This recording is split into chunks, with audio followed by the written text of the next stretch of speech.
notariat, effectivement, l'institution de notariat existe partout en Europe, mais elle est très particulière en France, puisque c'est en France, la France est un de ces rares pays où le notaire ont le pouvoir de transaction immobilière, qui est un énorme privilège qui n'existe pas nécessairement dans d'autres pays où il y a notariat, où il s'agit de certifier les documents. Donc la réforme en France porte notamment sur la question se posait des charges de notaires qui sont qui deviennent au bout d'un temps une sinécure. Si vous avez au fond, vous n'avez pas besoin d'avoir d'énormes connaissances juridiques, il suffit d'avoir été clerc des notaires et avoir de l'argent pour acheter une charge et son limité, et ensuite vous avez une garantie à vie d'être plus ou moins devenir millionnaire. Donc c'était ça, c'était pas en soi la suppression de... Mais bon, ça c'était juste parce que là, sur le fond, j'ai quand même une question, une observation qui est plus intéressante et qui porte sur le rapport et qui me semble très particulier aussi à toutes les religions du livre entre le rituel et la voix. Une recherche et la voix censée prononcer la parole sacrée ou la parole de grâce. Et on les voit bien dans les cérémonies religieuses. Il y a la part du rituel et il y a la part de la parole. Il y a une espèce de recherche d'équilibre. Vous avez... alors c'est intéressant parce que Ordali part beaucoup du côté rituel, alors que le prononcé part du côté de la parole qui est faite. Et en réalité, on cherche toujours un équilibre entre les deux. Donc, il y a tout un rituel, une cérémonie de tribunaux, on a une certaine façon de procéder, s'asseoir, mais d'un côté, il y a toujours par rituel qui reprend cette tradition donc, qui est aussi propre de la tradition juive et chrétienne, qui reprend cette recherche entre le rituel et la parole sacrée. Et on a aussi parfois on pourrait presque dire des anomalies, parce que par exemple, le serment, c'est à la fois rituel et à la fois la parole. Ce sont des rares exemples de fusion de deux. Donc voilà. C'est quoi ça, le performatif finalement? C'est performatif. Bon, la parole, ce qui est intéressant, c'est la sacralisation de la parole. Donc effectivement, le jugement, c'est un peu, c'est peut-être pas vraiment la parole de Dieu, mais peut-être presque par délégation, il y a cette grâce, cette parole du jugement qui est important. D'ailleurs, on avait abordé la question avant, juste avant la séance, c'est le fait qu'on continue toujours, chez nous, en tout cas dans le droit continental, à lire, énoncer les verdicts, sachant que parfois ce sont des dizaines de pages qu'il faut lire en haute voix. Donc il y a, c'est la voix, la parole passe par la voix, etc. Donc voilà, c'était ça mon l'observation qui m'inspire, entre autres, ce que vous dites, sur ces rapports entre rituel et voix qui transmet la parole sacrée. Oui, là, moi je m'efforce de ne pas les séparer. Parce qu'en fait, ça a été, à mon sens, une erreur fréquente des médiévistes qui étaient, par définition, rivés à leur texte. Donc là, vous avez, quand une ordalie a eu lieu, quel est le document par lequel vous pouvez y avoir accès.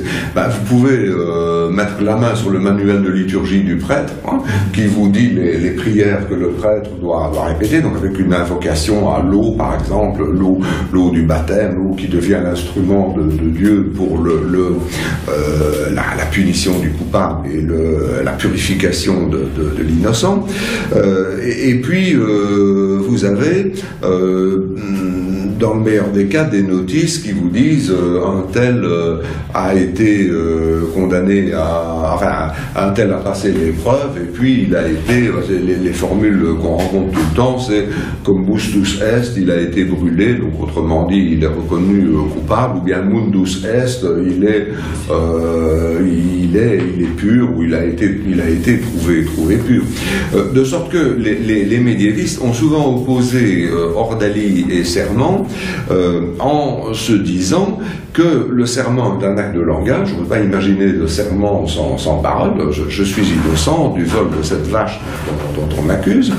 Et l'ordalie, où là, le rituel occupe tout le champ et on a l'impression qu'il n'y a pas de parole. Justement, l'intérêt de passer par l'observation anthropologique, c'est que quand on voit comment ça fonctionne, alors cette fois-ci en ayant le regard posé sur l'ordalie vivante, et non pas à partir de la Vox Mortua, comme on disait au Moyen-Âge, de quelques textes, vous vous rendez compte que la parole est extrêmement importante. Alors, il y a des films qui ont été réalisés par Raymond Verdier sur une ordalie africaine qu'il a saisie à plusieurs reprises, 1995, 2003, 2011, c'est toujours à peu près la même ordalie, le même schéma, et en fait, il y a à chaque fois une prise de parole très importante. Avant d'aller chercher l'anneau dans la cuve d'huile bouillante, le justiciable dit je ne suis tout à fait innocent de ce dont on m'accuse, je ne suis pas ensorcelé, etc. Et puis il dit mais la parole, la mise en scène de la parole est vraiment très importante.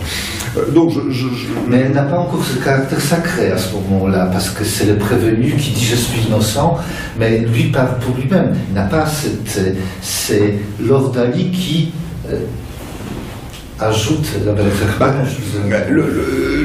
l'ordalie ajoute, il n'y a pas de césure nette, parce que le serment, c'est jamais une parole nue, il y a toujours un geste qui est parfois simple, nous levons la main devant le tribunal, mais c'est vrai que quand on a la pratique des tribunaux, on se rend compte que pour beaucoup de gens, des témoins, des prévenus, il y a une sorte de frayeur, même le simple fait de lever la main ouverte devant le tribunal crée un état de frayeur, donc c'est déjà en soi une épreuve.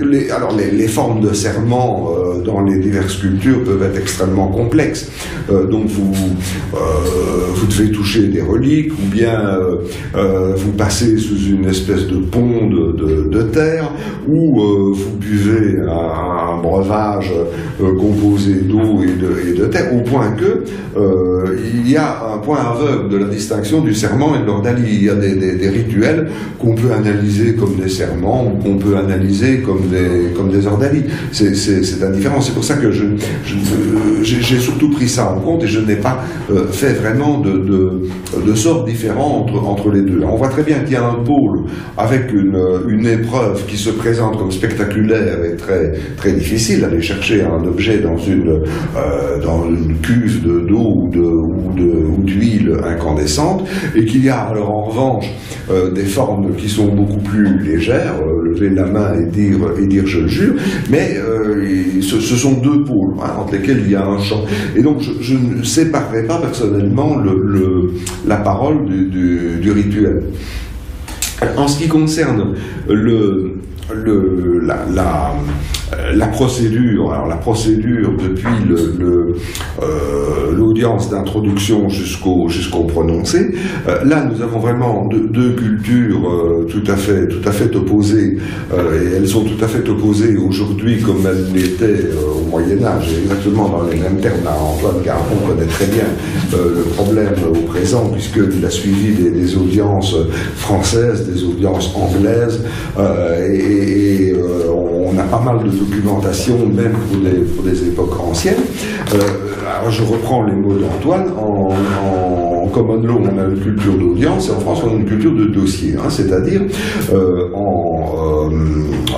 dans les milieux de common law, tout se passe comme si on ne faisait que parler, alors on sait très bien qu'en réalité, on a écrit, qu'on a pris des notes, bon, mais ce qui compte, c'est la parole.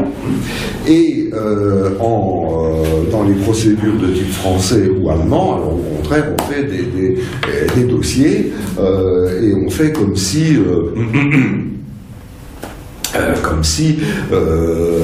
la parole était un simple accompagnement du dossier. L'exemple caractéristique, c'est l'expertise.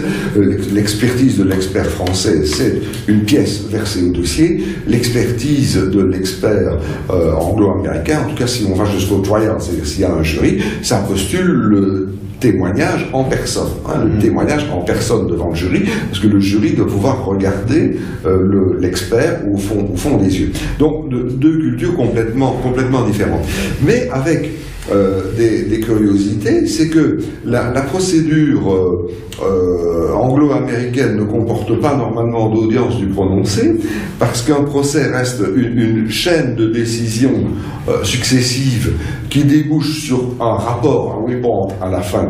Et dans le cas du procès pénal, on a tout noté, on a noté la moindre des paroles. Donc la procédure orale crée en fait un volume de papier beaucoup plus considérable que la procédure française, alors qu'en France, il y a toujours cette curiosité qui est l'audience du prononcé. Donc le jugement est un texte qui n'est vraiment pas fait pour être dit, hein, ce sont la suite des attendus, c'est profondément ennuyeux, alors c'est impossible à suivre, c'est quelque chose qu'on lit à tête reposée, en lecture silencieuse, mais c'est quelque chose qui est inaudible, littéralement. Vous entendez un jugement, le meilleur des juristes, même, à supposer même qu'ils connaissent très bien l'affaire, ne peut pas suivre le raisonnement, simplement l'audition. Et cependant, l'audience du prononcé est toujours une condition formelle, une condition de validité obligatoire du jugement. Et quand on crée des juridictions nouvelles, on reconstitue cette condition, c'est-à-dire l'obligation du prononcé en audience publique.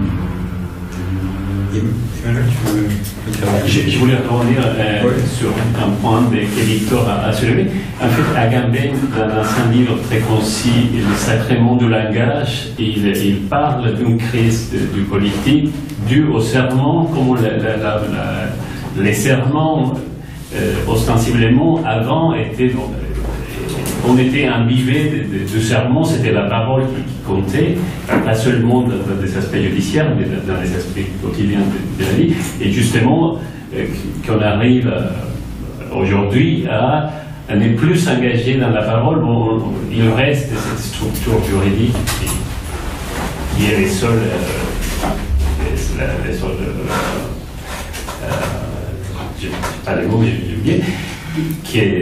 Qui donne témoin de ça, mais bon, qu'il existe cette crise du serment. Alors c'est aussi une question qui est une des questions disputées autour de ces problèmes. Une explication que je crois un peu naïve, mais qui a été soutenue par des historiens du droit éminents jusqu'à pas tellement longtemps, c'est l'idée de preuve irrationnelle, en fait. Hein. C'est cette idée que un serment ou une ordalie sont des preuves irrationnelles. Je ne vais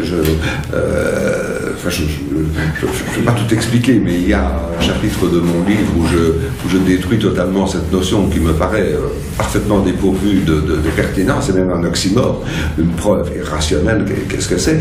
Donc l'idée étant, les gens croyaient tellement à Dieu, au saint, qu'ils n'osaient pas mentir, ou que très faible était la proportion des gens qui osaient mentir. Donc, autrement dit, la preuve irrationnelle fonctionne comme la rationnelle. On fait comme si le juge archaïque cherchait la même chose que le juge actuel, que le juge contemporain. mais par un autre moyen en quelque sorte. Puisque les gens sont terrifiés par l'idée de la divinité, grâce au serment, j'ai un outil extrêmement efficace de production de la vérité. Et alors en fait, je crois que c'est complètement faux. Je crois que c'est complètement faux à tout point de vue. D'abord parce que le juge ne cherche pas la vérité, ou en tout cas il ne cherche certainement pas la même vérité que le juge actuel, premièrement. Hein. Et ensuite, parce que les phénomènes de croyance, ou d'ailleurs d'incroyance, sont infiniment plus compliqués que cette simple idée d'une croyance naïve dans la punition divine.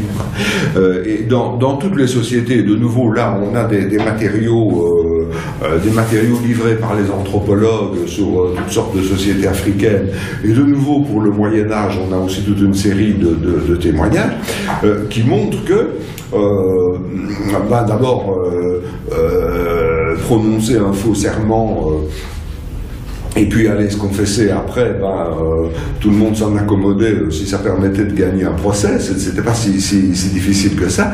Et puis alors il y a des situations tout à fait patentes d'ordalies trafiquées. Je dirais même d'ailleurs que toutes les ordalies sont manipulées. C'est une magie judiciaire, et derrière la magie judiciaire il y a de l'illusionnisme en réalité. Souvent. C'est ça que vous... Non mais justement, c'est là-dessus que je voulais poser la question, c'est est-ce que l'ordalie elle est du côté du serment, du côté du jugement de Dieu, mais est-ce qu'elle n'est pas aussi déjà du côté de la punition? C'est-à-dire, ou bien l'ordalie est trafiqué, et donc le justiciable va s'en sortir, ou bien elle n'est pas trafiquée, et le justiciable sera forcément puni, par anticipation.